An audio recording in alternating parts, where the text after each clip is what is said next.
record. Want to do All right. Anytime you you're ready, recording? All right, we are. we're ready to go. Good to see everybody. Happy Thursday. Can't believe it's another one and the last one of the first quarter. Think about that. The first quarter of Right. 25 is gone. It's like So that. just like that, it's absolutely crazy. Um, so let's get on into it. And welcome everybody. Let me get the slide deck up. We've got quite a few things going on, but Chip, since Jim let me know about the fact that just a quick overview of this should typically be that way, but typically Jim starts it off with wins of the week. Chip, can I have you do that? And then we'll go into some stuff with Leron and team. Got a few things with them. And then I got some stuff for the week in cyber. So how's that, Chip? Can we turn it to you for some wins? Andrew, is Sounds that good. you? In the slide deck. Oh, this? Yeah. No, it was an earlier version of you, Leron, without your SaaS alert shirt. Yeah.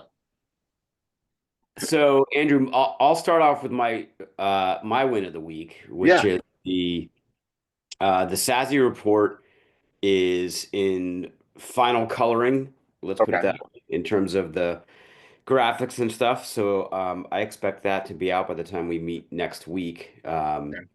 I will not be with us next week. I'll be on vacation with my kids, um, down your way, down in Florida, actually, for a couple of days. Thursday. Nice. Whereabouts? Destin, Okay. Panhandle.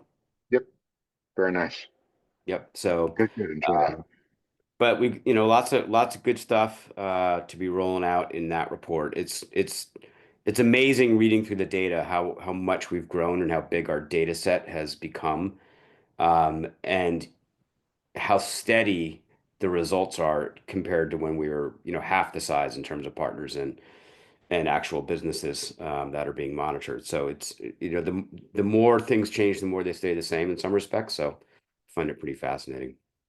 Yeah. Um, When you say steady, can you put some context around that? Steady meaning that the percentages of the kinds of compromises that are occurring, the vulnerabilities that still exist in the global marketplace of small business IT, of SMB IT managed by MSPs. It's still very much the same story. There's been Mhm. improvement in MFA coverage as we've noted elsewhere. Um, but the attacks and the attackers got a little bit more novel, but not a lot. It just seems like it's Groundhog Day sometimes to me in terms of what's going on. And my God, I don't know what it feels like for you, buddy, because you're doing, a couple of these calls a week, with your own groups, and obviously have helped build this community. So you must really feel like it's Groundhog Day. Yeah, one thing that I'll just note, and we're doing a lot more, with CIS as an example in terms of the training we're doing and things of that nature. And this is no issue, if you will, with them or any framework. But what I find fascinating, Chip, is we could, I think, high percent, right, of attacks are either social engineering, and we've seen the evolution of token hijacking, and as all the you know adversary in the middle attacks to get around MFA this year, and then internet facing devices, and I sit here and wonder.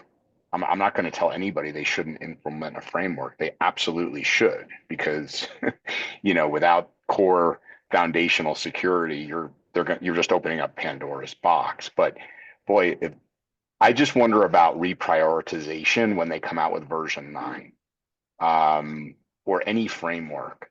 Am I? What are your thoughts on what I'm at least trying to articulate, Chip? I think what you're driving at is how difficult it is to stay up with the pace of change um, the security posture management side, because of all the different devices that people have to manage, and the different SaaS environments. And you know, I if that's what you're articulating, like as CIS benchmarks change, as NIST changes, as CMMC requirements change, not new gets at much gets added into ISO, over the last few years that I've seen, although there's always change there. And I think what you're saying is that it's just a challenge to stay up and remain on the pointy spear of the configuration side of things. Andy, I'll let you go in 2 seconds. But I guess what I'm trying to say, Chip, is if you follow a framework, let's just take CIS, and you think about inventory out of the gate, hardware, software, SaaS, data, because there's been such a proliferation of SaaS to SaaS and identity and all of the uh, uh, uh, gosh, I'm sorry, I'm drawing a blank real quick, but the shadow IT, Chip.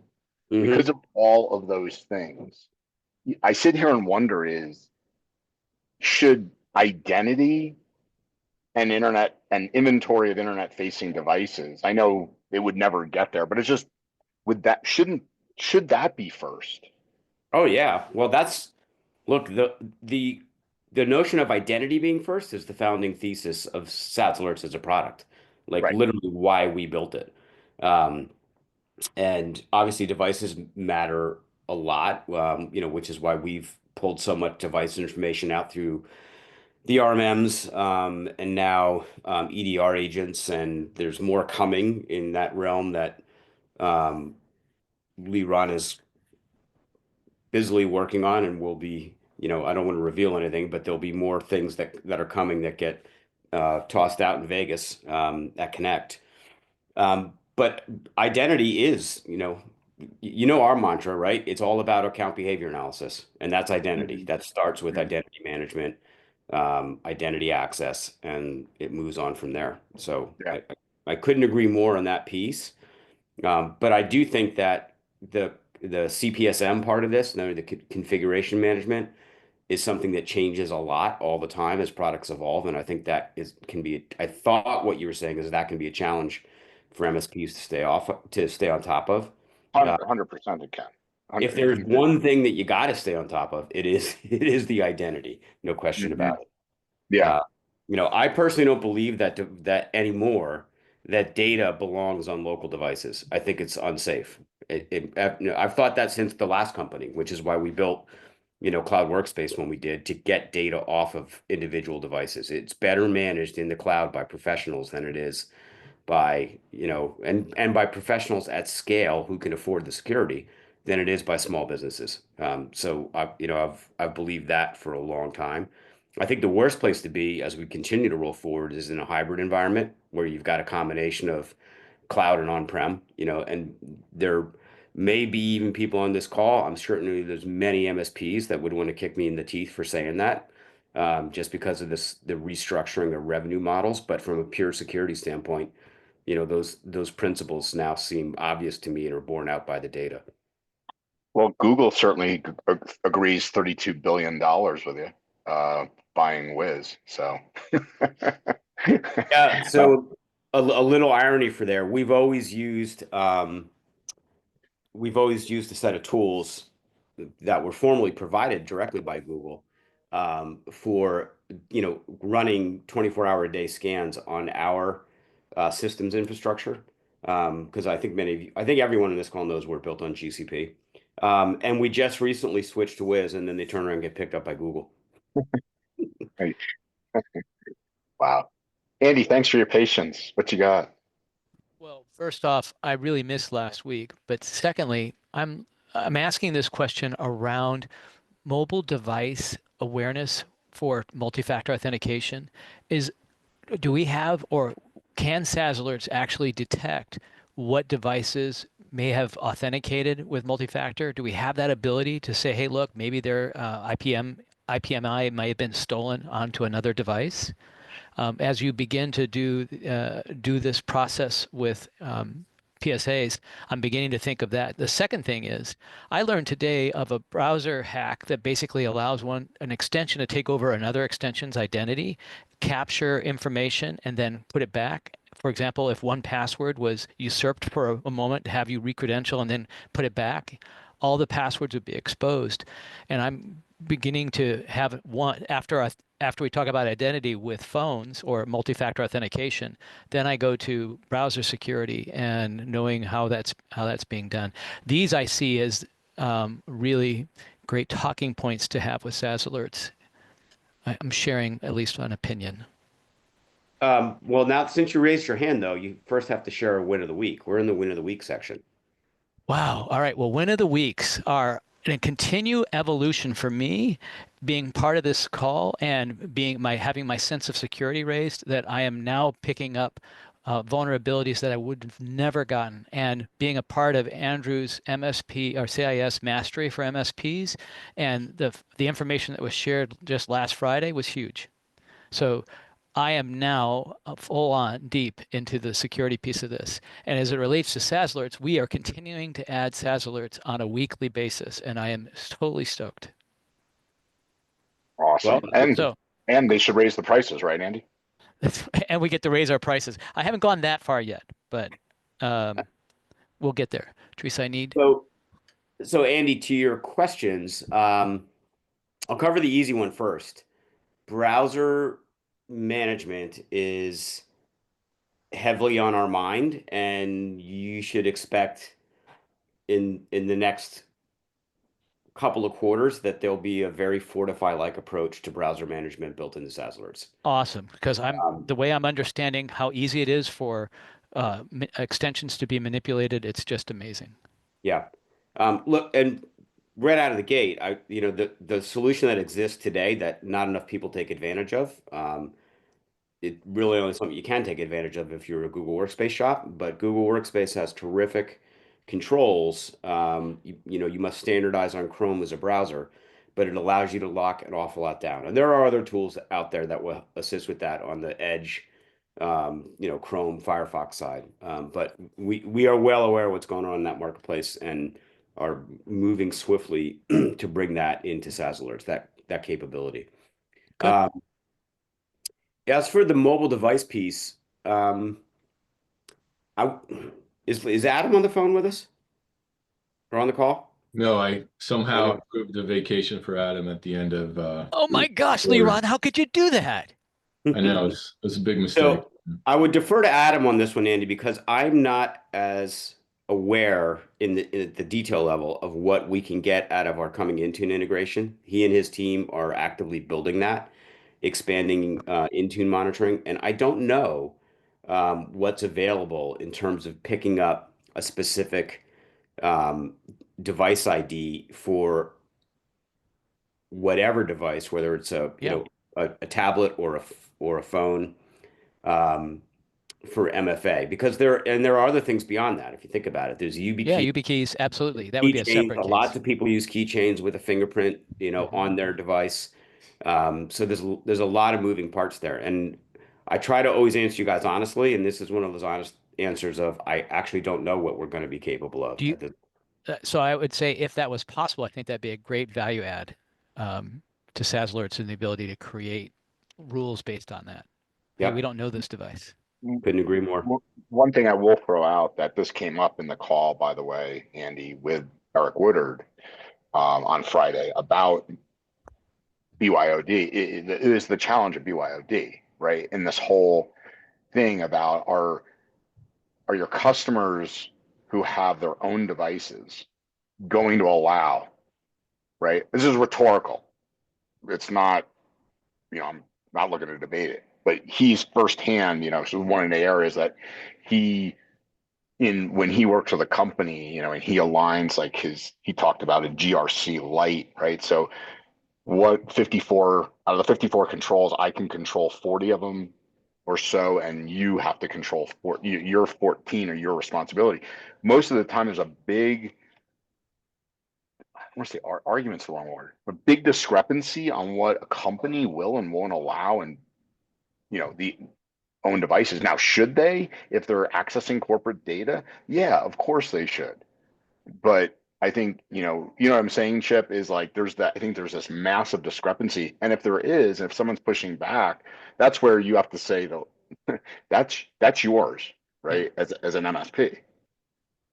Yeah. When I listened to a guy this morning say that browser extensions can actually look and see if there's a PNG file for 1Password as an example. Take that, drop the extension for 1Password, put up their own logo and say, hey, look, you need to re-authenticate, capture all the information for 1Password, then drop back out. They've captured it. Now they got access to your 1Password. And that's just an example of a browser extension gone rogue, right? Yeah, I mean, these are very similar attacks, though, Yep. to the, access brokers, right? I'm sorry, the, gosh, Chip, what am I? Yeah, the attackers in the middle. The Yeah. No, what I was saying is when you steal the passwords out of the browser, there's a, Yeah. why am I drawing a blank on the That's all right. term? But the point is, it's all available, right? And yes, Chrome has Google has a solution, but most people aren't using it. And so I'm trying to come up with, wow. That's the problem. Google's not the only one with a solution that allows you to lock down a browser. Google's advantage is that it's built into Chrome OS and it's tied directly back to Google Workspace, and you don't need another extension to manage it. The third-party products themselves are an extension. So that's Yep. that's the potential flaw in the logic. Now there is another way of attacking this that I'm not going to get into discussing Okay. that we're very aware of, and that's how you'll see us approaching it. All right. And I'm just saying, hey guys, if you're not aware of it, this is something we all need to be sensitive to for MSPs. Yeah, absolutely. So credential harvesting, sorry, Chip. All right, so let's move on. Who's else got a win this week? Or a win update. We like to win updates. Yeah, anything like that. I know I missed a couple of calls. I don't know if Enrique ever updated us on the couple of compromises that he got flagged by our MSA team and where that went. I think if I remember correctly, Enrique, you were looking like you were going to gain another customer, if I remember correctly, a law firm that had screwed up massively. Yes, that was last week, right, Enrique? You kind of brought that to our attention. Man, you guys make my little hamsters rolling here.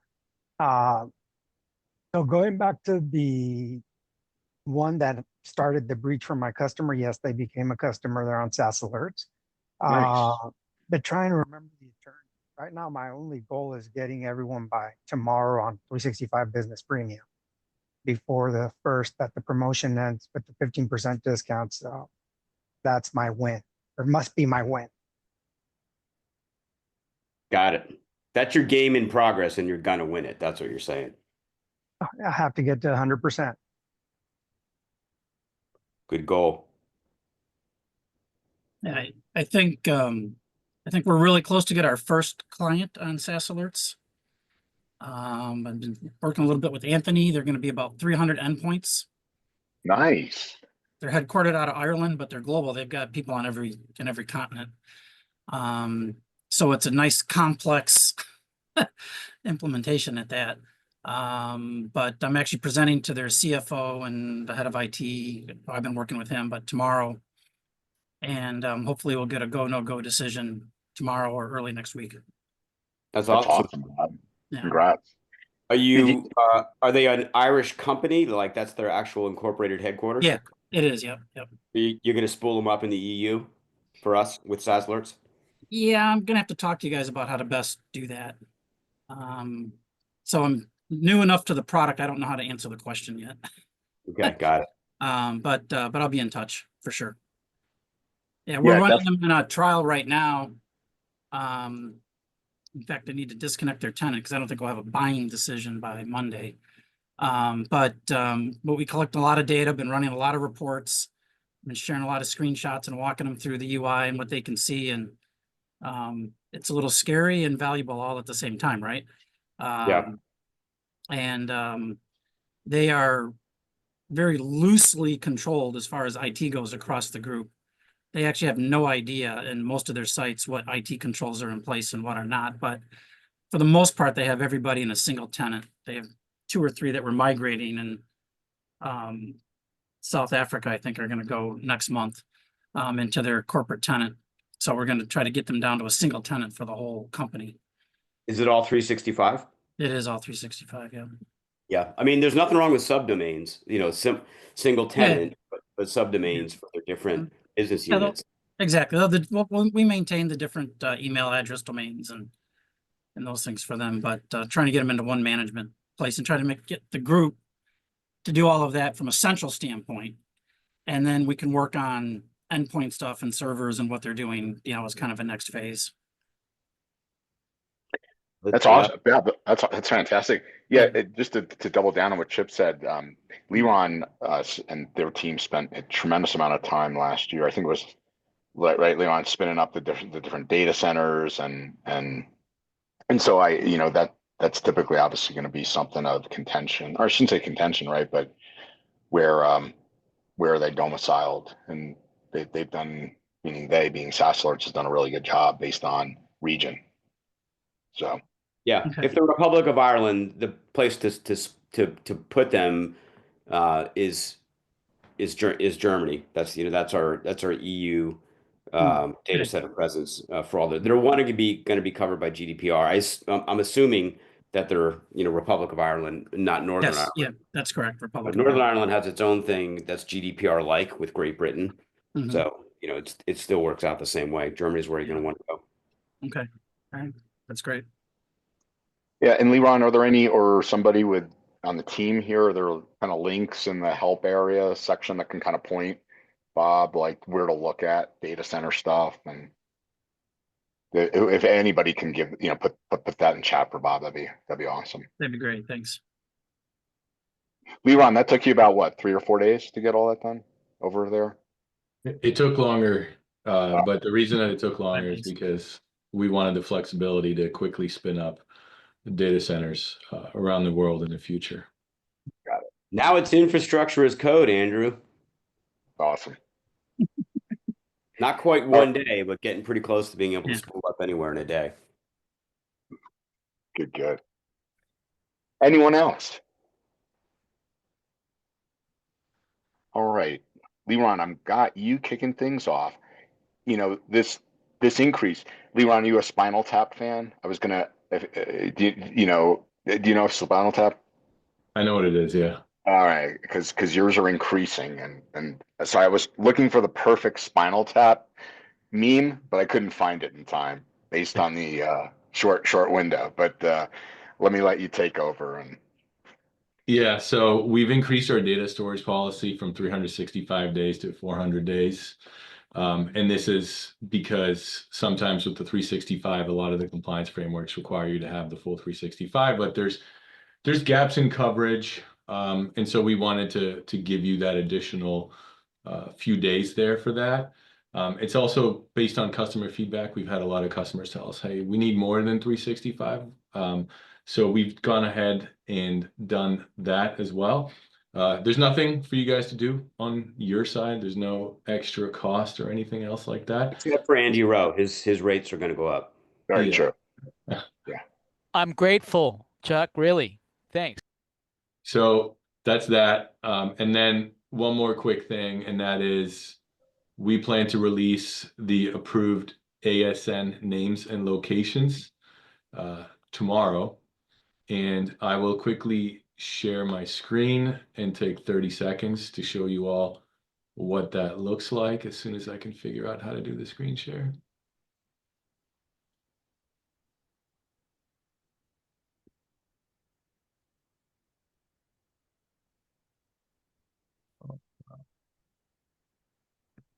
Okay, can you guys see SaaS alerts? Or? Yep, gotcha. So this should be coming out tomorrow. And again, as the product dev person, barring any unforeseen circumstances, always, that disclaimer is always there anytime I say anything. And so what this will allow you to do over here, right, this is our QA environment, is if you are in a situation where you have a customer in France and Microsoft customer, a lot of the time Microsoft will synchronize data with the Dublin, Ireland data center. So what you'll be able to do is come in here and you will be able to select the Dublin, Ireland data center. It's not currently on this list, but this is just QA. We will have Dublin, Ireland for you tomorrow. And what you'll be able to do is just hit this pick list and it'll pre-populate it for you when the ASN or the parent of the ISP is the Microsoft Corporation. It would say Ireland, Dublin over here. That is not going to be an outside approved location. That is coming tomorrow. You don't have to use the drop down. You can put anything you want here in addition to the presets that we have for you. So that is coming tomorrow. Awesome, Leron. Leron, just using Bob as the example, the outside approved location. Part of the reason, aside from GDPR and those types of regulatory or privacy reasons, that's a big thing too, right? From an alert, quieting noise out of the gate, correct? Yeah, I think in that, Bob mentioned that it's a big customer and EU folks tend to kind of move around quite a bit or be located all over the place. And so if they're located in that Ireland region, France, for instance, right, you would whitelist Ireland at the organization level. And then for those users who are in France, for instance, you would go in and you would do the Dublin, Ireland data center whitelisting location to further reduce the noise. Yes, Andrew. Yeah. Okay, cool. Andy. Question for you, Leron. Can we begin, given that you're part of the Kaseya group now, could we associate through, I guess, an IT glue reference or an API, hey, these users are moving, and we could just begin that update process potentially through an API call? Really good question. So we are currently scoping out and designing an integration with the Sassy tool, right, which is a cloud VPN. And we plan to have a bi-directional sync, for instance. So when you have a cloud VPN that says Andy Rowe should only be operating out of IP address 123, we're going to have conditional access policies that lock that down, number one. Number two, set up whitelisting rules based on that IP address on a per user or per organization basis.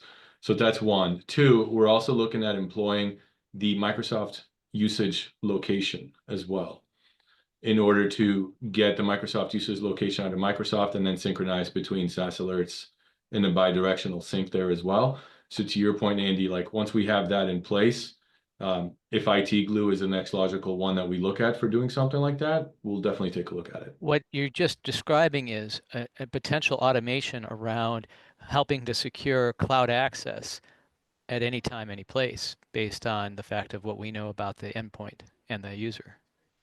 Yeah. That's pretty awesome. That's pretty much a commercial right there.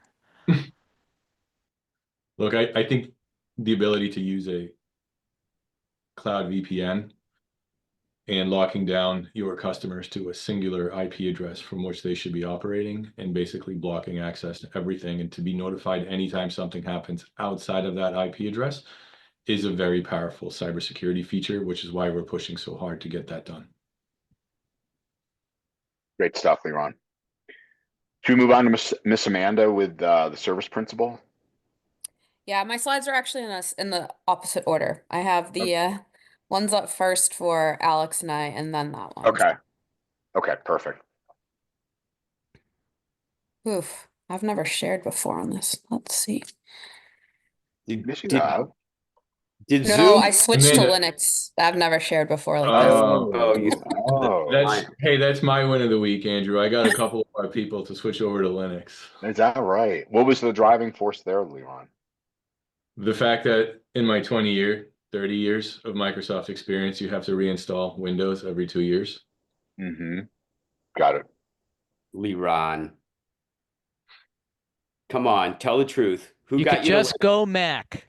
Who embarrassed you to Linux? Yeah, no, Chip was like, you should get a real operating system. I'm like, what? What are you talking about? Yeah, so Chip is the one who was the catalyst. And we're looking at your super secret private. Yeah. Yeah, you're good. Okay. Okay. All right. Slideshow from beginning.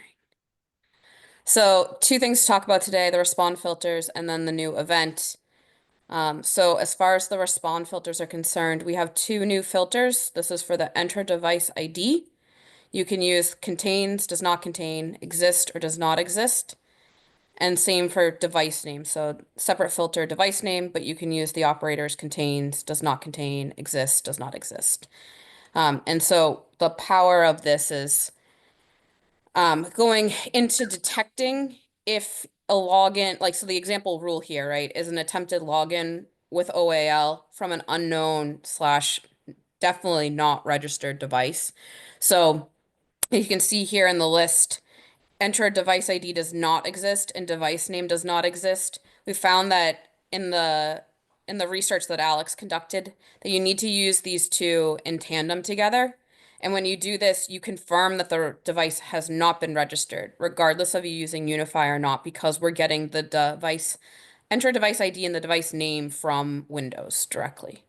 So this gives you the power of knowing it's definitely not a registered device with Microsoft, as well as in having, if you have Unify turned on, you have the ability to know that it's completely an unknown, not confirmed, not registered, etc. device that's either trying to log in or has successfully logged in. Can I add on to that? Yes. Okay, so we found out that you don't necessarily need to add device name. You could to be even more specific. And Ben helped me condense this a little bit more, where we could just add device status is one of instead of equal to unmanaged unknown. It could be more than one. So you could do unmanaged unknown and organizations without devices. You want the organizations without devices because I look at these logs on a day-to-day and notice that there is Entra ID provided sometimes when there's organizations without devices that haven't connected to an RMM or don't have an RMM connection. So that should help mitigate a lot of these rules that you may have in place, as well as I've been updating the MSA rules from the past couple days. So yeah. Thanks, Oh, Alex. you need to be on here more. That was awesome. Alex is the one that requested the new filters to be added from her research. So Alex gets all the credit for this. Very good. All right, so then aside from the rules, like I said, we have one new event. This event should be on production the next day or so. We have a bundle of service principal events coming. So there's 3 that we have scheduled right now: created, modified, and deleted. The created is the first one that we're going to release to prod. This event will let you know when a user gives an application permissions to the Microsoft tenant. So by default, the severity will be low, and in the description, you'll get the who and what, right? So in this screenshot, if you can see it, I know it's a little small, but you get the username, and then you get the name of the application. So in this case, it's SaaS alerts. And you get if it was successful. It should always be successful because this is created, but you'll see when it says deleted or modified. We are not sent the permissions from Microsoft, so I can't tell you exactly which permissions were provided. However, this will give you the heads up that that application now can access the tenant. And so if this is an application that you do not trust or people shouldn't be adding, this is your indicator to go and, speak with the person who added it, remove it, or just confirm what permissions have been given, if that is part of what's allowed. The modified, like I said, will be if, on originally you've created a certain set of permissions for the first pass. So as the example, inside of SaaS alerts, you have to connect manage, you have to connect fortify, you have to connect respond. And that's because we require different permissions and we always go with the least required permissions. So you'll see if, when you actually select manage versus respond, you'll get different events as like an example here because the permissions are different. But as we also release new features and they require new permissions, we always put the upgrade button out there for the connections so that you can accept the new permissions. That would be another indicator of like what happens with the modified event. And then deleted will obviously be when the service principal is removed from accessing the tenant. So just for context here for everybody, this is specific to enterprise apps being installed, in Azure, in Azure AD. So this kind of goes hand in hand with what we already do on OAuth, authorized applications, which are just being used without necessarily being installed as an enterprise app. Like a lot of things lately, this is another one that came out of feedback directly from a specific MSP partner who had noticed that one of the attacks that they saw happening, which we were not observing, was a malware that was, well, another enterprise app that was coming in and changing policies and or deleting existing enterprise apps, most notably backup. So that's why we built it. Chip, so I have two things to go off what you last said. Like we talked about that way in which threat actors recently were installing EM client and then, using the graph API so that even when they were removed from the tenant, but could this be in essence, that example where, we've never seen EM client ever. And now all of a sudden we see a connection. Is that kind of That's why we pick up the created modifier or deleted. We want to know anytime anything's going on with an enterprise app, period. Because even just modifying the scopes or the permissions, as Amanda called them, as to what the app is allowed to do, that itself can be an indicator of a potential problem. It isn't always, but right? It certainly can be. So can't this be also an indicator of shadow IT? Oh yeah, absolutely. That's Yeah. how this starts, Andrew. It starts with an environment that isn't tightly locked down, Right. and users who are not administrators having permissions to install an enterprise app with a global scope. And when that happens, and it's a bad actor, then all kinds of mischief can get going. Yeah. This is great. I mean, it's really, to me, it's the kind of the equivalent of SaaS LOL bins, right? But which we're so used to trying to identify on-prem that are getting installed, but this is kind of that way to notice those things. Yep.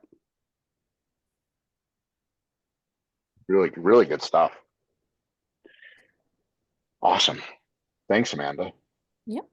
Hey, man. So Question I'm going for to you. ask you a question, since I'm a few more arm's lengths away from engineering at the moment directly, but I know someone else will ask us eventually. When are we doing this for Google?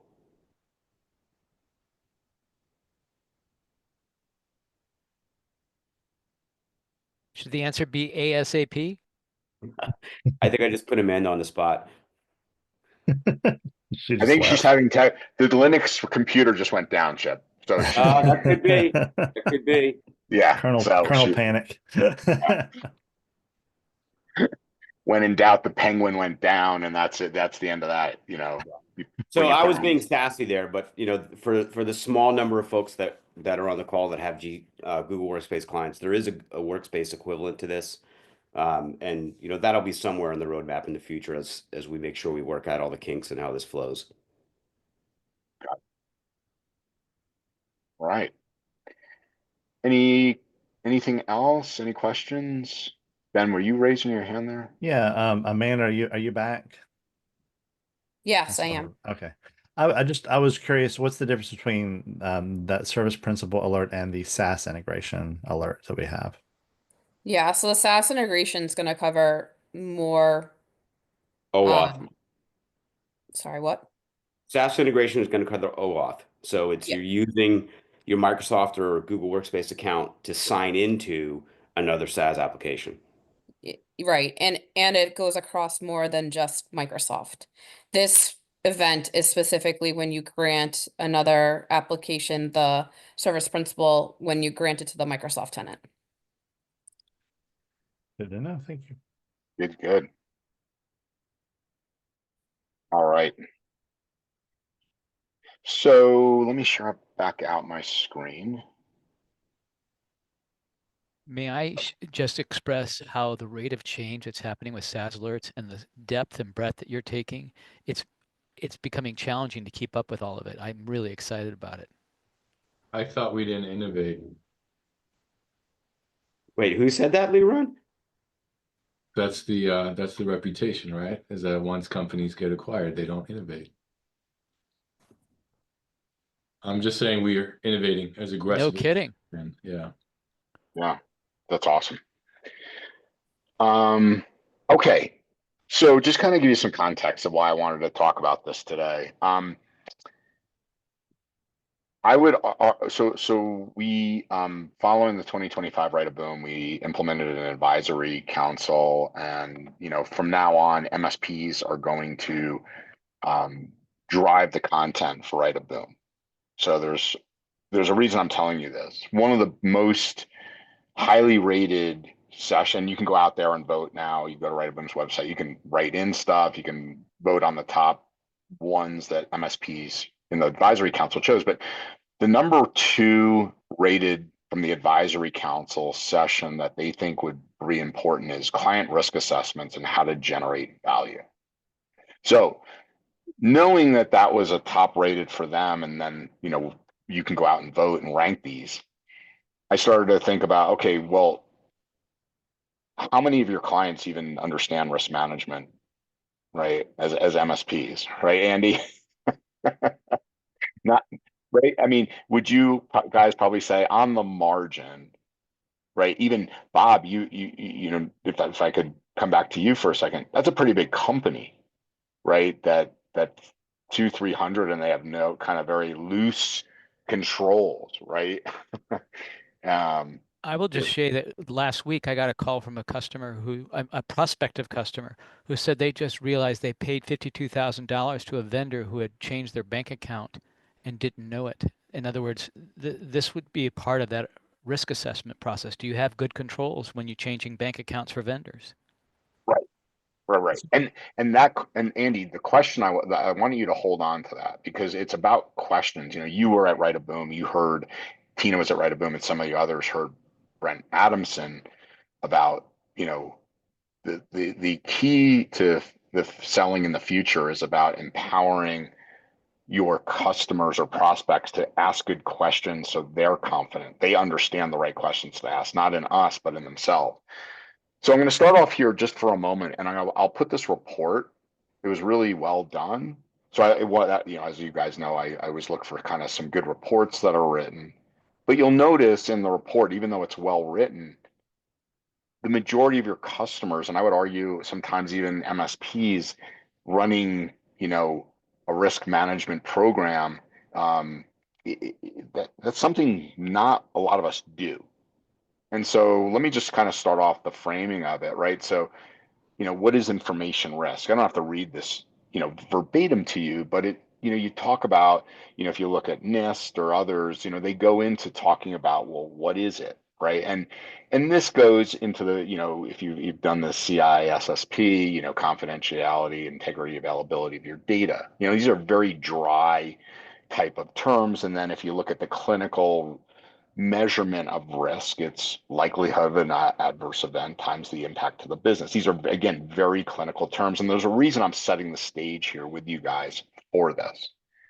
And that is, one more slide. If you look at NIST, you're like, oh, well, let's look at, some frameworks out there that help us, manage risk. And, if you think about all these steps, right, maybe just put in chat or shout out, how many of your clients, if you said, let's talk about risk management and a risk management framework, they'd go, sure, I can't wait to do that with you, right? Right, Bob? I mean, I can't imagine very many have any context to what this is.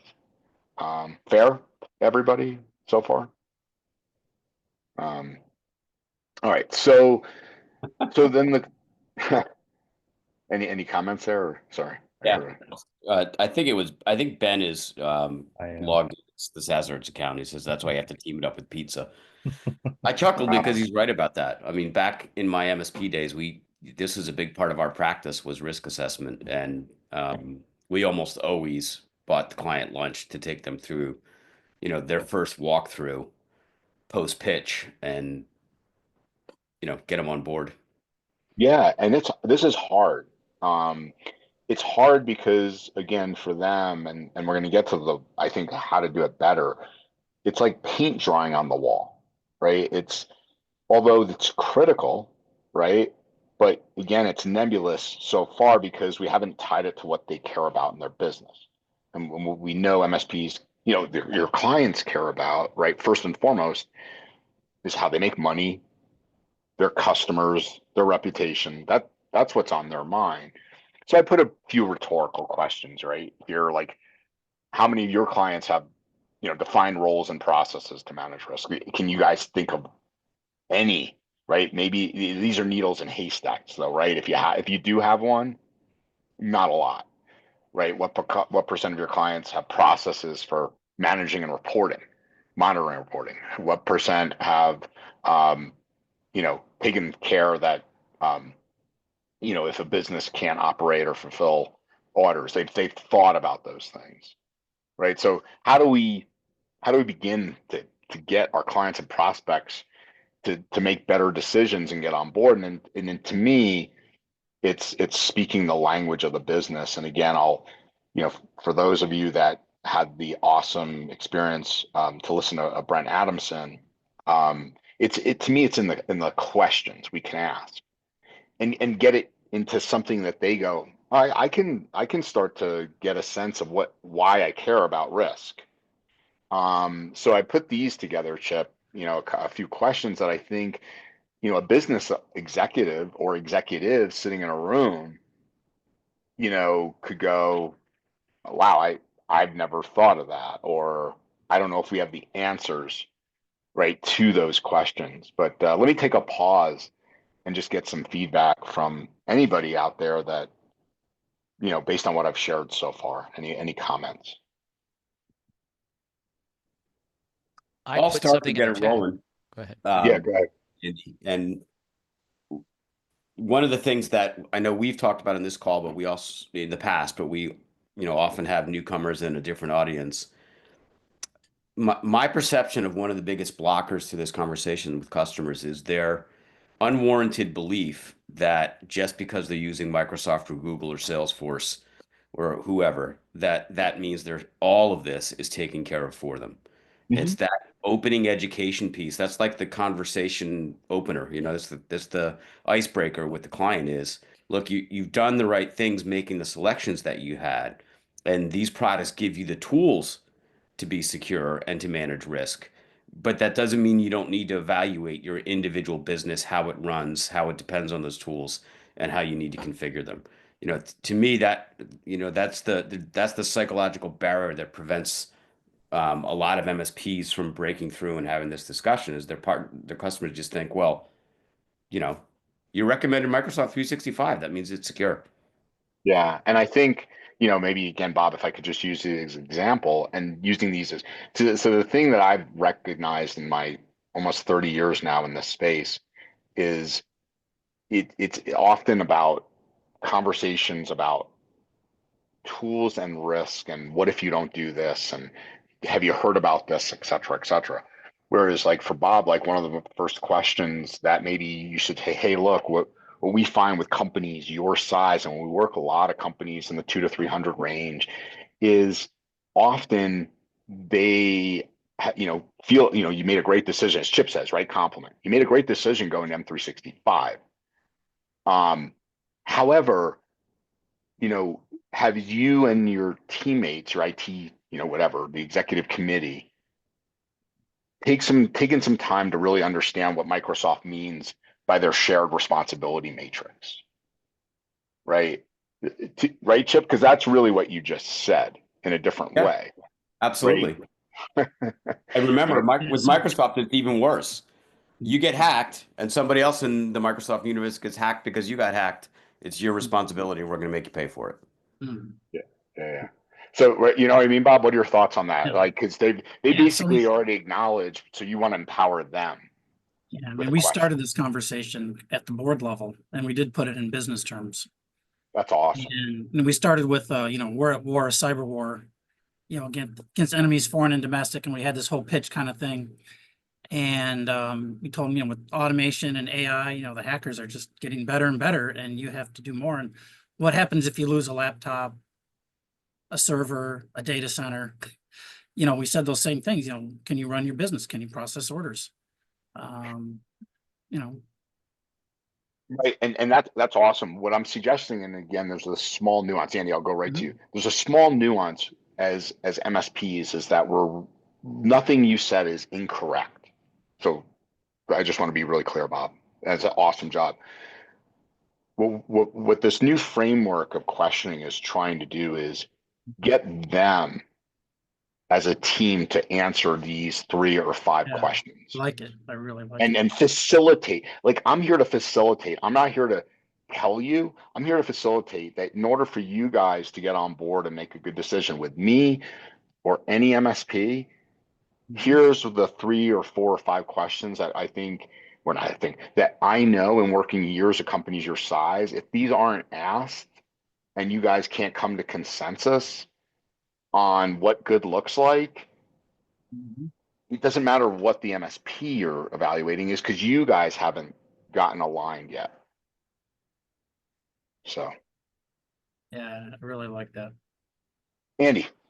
I just wanted to say what we're really talking about is shared responsibility model extended to their business processes. In other words, it used to be ransomware happened to them. Now what's happening with business email compromise is they're being manipulated and helping them identify this as part of it. It's really helping transition the IT provider from the MSSP to really a business partner who has the skills that can help them grow and protect them from themselves sometimes. Mm-hmm. Absolutely. Well, that was my thought, at least, what came up from this discussion. Good one. Are you going to Good share one. those slides that you're presenting? Yeah, Bob, Questions? every week I'll send these over to I'll send this over to Ben. Ben, I used to send it to one of their marketing people, their head of marketing. And so again, just giving you guys the dryness of this thing called risk management, and then again, questions, maybe we frame it in a different way to get them to think about it. So, obviously, if we're going to manage risk, we need a risk management process, right? So, these again can be, very dry in and of themselves, right? For example, a managing risk. How many of you think there's going to be alignment and organizational Bob, you're dealing with this right now about organizational alignment. Like, even in a 200 or 300 employee company, what is it if they're not having this? What are the chances? It's very, as we know, it goes very, very unlikely as we get smaller. And so, but this is where we want to start to think about is, you have, departments going, hey, we can manage all, we can get these better results from the sales team if we implement this. And these questions around risk aren't asked. So, last thing I'll share here is, there's different types of risk assessment methodologies. And again, these will put most people to sleep, and rightly so. So instead, maybe if we, again, ask them questions about it, we could get maybe some better conversations for them going on internally. So again, I put these together, right? And I like I kind of like the last one, but I like this one. Not that I'm like, oh, I like my own stuff, but this is where we all know that compliance is rolling downhill, and I air quote compliance, because a lot of times, like we know, MSPs aren't regulated. A lot of our times, our customers aren't regulated. But as we start to go up the supply chain, right, they are, and then those questionnaires start to come cascading downward.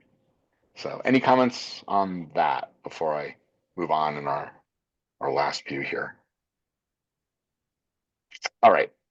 Another term that I often don't hear many MSPs doing or understanding, but very critical that, and again, Chip, I'm sure during your ISO audit that this is something you had to present to the auditors, which is your risk register. Is that fair? It's not only fair, but again, for anybody that's new, Leon and myself and 3 other people in our business, senior engineers and our compliance manager, meet every single week, and this is one of the things that's reviewed. Yeah. We look at the constant changes in the business. And I'll make one other comment, Andrew, because we're getting short on time, that kind of wraps this up. There's a great opportunity right now to approach customers about this, even if they've sort of rejected you in the past. And the opportunity is the hype around AI, and to ask your customers what they're doing with AI, what their employees are doing with AI, and do they understand the risks of how fast, you're if you don't have a strong AI policy and evaluate your vendors, how fast you're going to lose your data.